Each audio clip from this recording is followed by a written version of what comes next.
Alors bonjour à tous et à toutes, je suis heureuse de vous retrouver, j'espère que vous allez bien.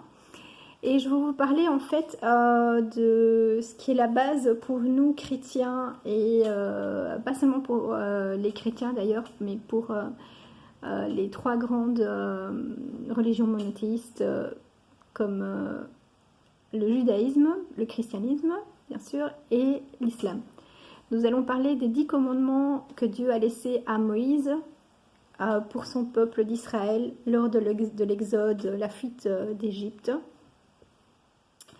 où le peuple d'Israël était en servitude, en esclavitude sous le règne des pharaons d'Égypte et était utilisé pour la construction, les constructions des pyramides.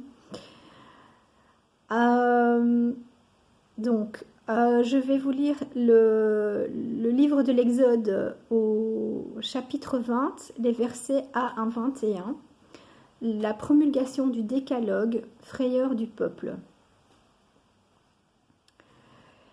Et Dieu prononça toutes ces paroles-ci. Je suis Yahvé ton Dieu, qui t'ai tiré du pays d'Égypte de la maison de servitude. Tu n'auras pas d'autre Dieu devant moi. Tu ne feras pas d'image taillée, ni aucune image de ce qui est en haut dans le ciel ou de ce qui est en bas sur la terre. Tu ne te prosterneras pas devant elles et tu ne les serviras pas. Car moi, Yahvé, ton Dieu, je suis un Dieu jaloux, qui punit la faute des pères sur les enfants, sur la 3e et sur la 4e génération de ceux qui me haïssent, et témoigne de la bonté jusqu'à 1000 générations à ceux qui m'aiment et qui gardent mes commandements. Tu ne prendras pas le nom de Yahvé, ton Dieu, pour tromper, car Yahvé ne laissera pas impuni celui qui prendra son nom pour tromper. Souviens-toi du jour du sabbat pour le sanctifier. Pendant 6 jours tu travailleras et tu feras tous tes travaux. Mais le 7e jour est un sabbat qui appartient à Yahvé, ton Dieu. Tu ne feras aucun travail. Ni toi, ni ton fils, ni ta fille, ni ton serviteur, ni ta servante, ni ton bétail, ni ton hôte étranger qui est dans tes localités.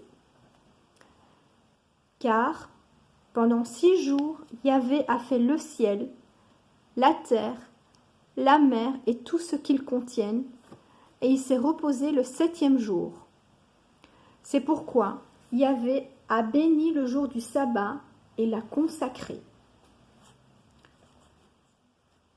Honore ton père et ta mère, afin que tes jours se prolongent dans le pays de Yahvé, dans le pays que Yahvé, ton Dieu, te donne.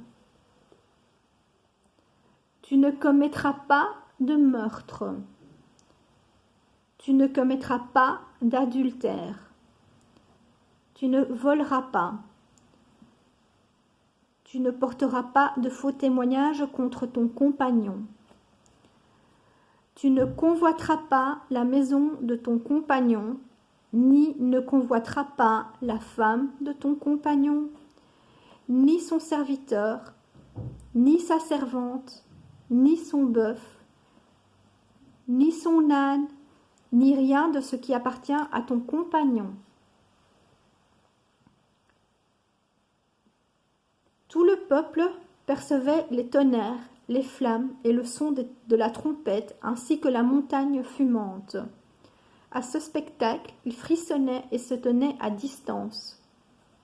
Ils dirent à Moïse, « Parle-nous, toi, et nous écouterons, mais que Dieu ne nous parle pas de peur que nous mourions. » Moïse répondit au peuple, « Ne craignez pas, car c'est pour vous mettre à l'épreuve que Dieu est venu, et pour que vous gardiez sa crainte, afin que vous ne péchiez pas. » Et le peuple resta à distance. Mais Moïse s'approcha de la sombre ténèbre où était Dieu. Gloire à toi, Seigneur. Alors, 10 commandements, je trouve que c'est bien plus facile à retenir que les livres de loi que l'on peut avoir actuellement. On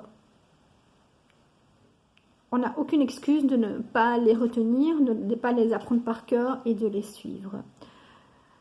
Alors, pourquoi est-ce que Dieu a donné ces 10 commandements à son peuple et à tous les êtres humains?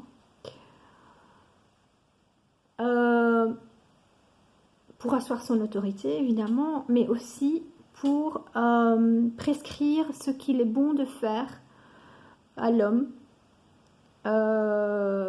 pour avoir une vie heureuse, respectueuse du prochain. Ici, tout est dit.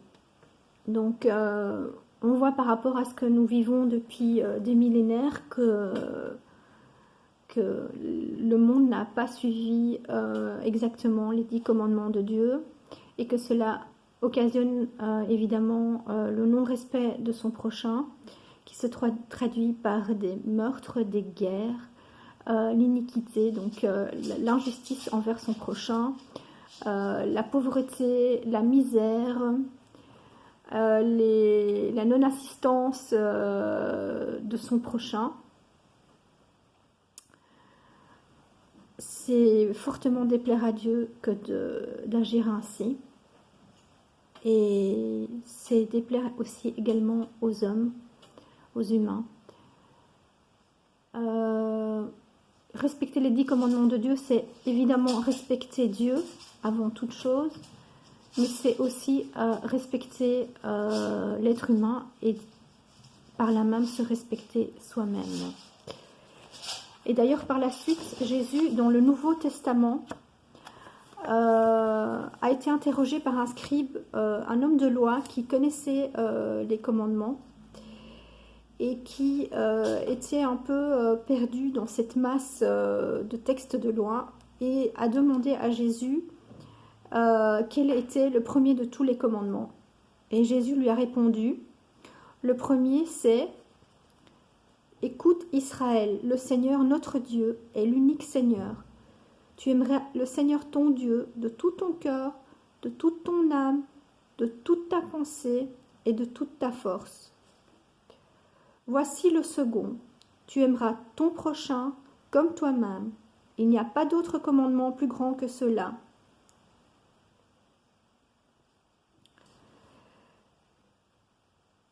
Alors on voit ici que donc c'est dans le Marc 12, le premier de tous les commandements. C'est juste un extrait donc, que je vous ai lu pour appuyer le fait que les 10 commandements donnés à Moïse ont 2 fils rouges. Donc le respect total de Dieu. Il faut le craindre, mais il faut aussi l'aimer de tout son cœur, de toute son âme, de tout son esprit, de toutes ses forces. Et le deuxième, c'est la boucle bouclée, donc aussi respecter son prochain, l'aimer comme soi-même. Et en faisant cela, on aime Dieu, on aime l'être humain et on se respecte soi-même.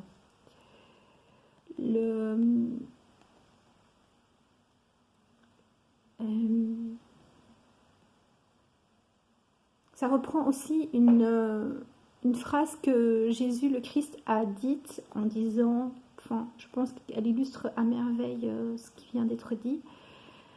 Ça a été dit dans un autre contexte, mais ça peut être rapproché, mis en parallèle. Il a dit, ce que vous faites à plus petit que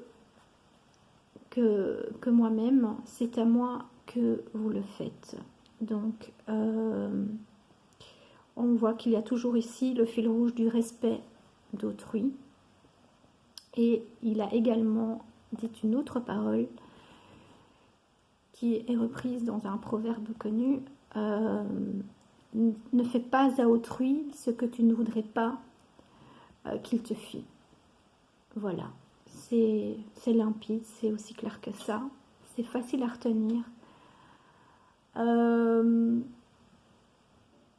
Respectez Dieu, aimez-le et respectez votre prochain en suivant les 10 commandements de Dieu et les 2 commandements que Jésus a soulignés aux scribes qui venaient l'interroger au sujet de la loi. Voilà, j'en ai fini pour le moment. Je vous souhaite à tous et à toutes une très bonne après-midi. On est rentré là depuis hier dans la semaine sainte. Donc hier c'était le dimanche des rameaux. Je vais reprendre la parabole de l'entrée triomphale de Jésus le Christ à Jérusalem. Et je reviendrai par la suite au reste de la semaine sainte. Voilà. D'ici là, portez-vous bien et portez les autres dans votre cœur. À très très bientôt.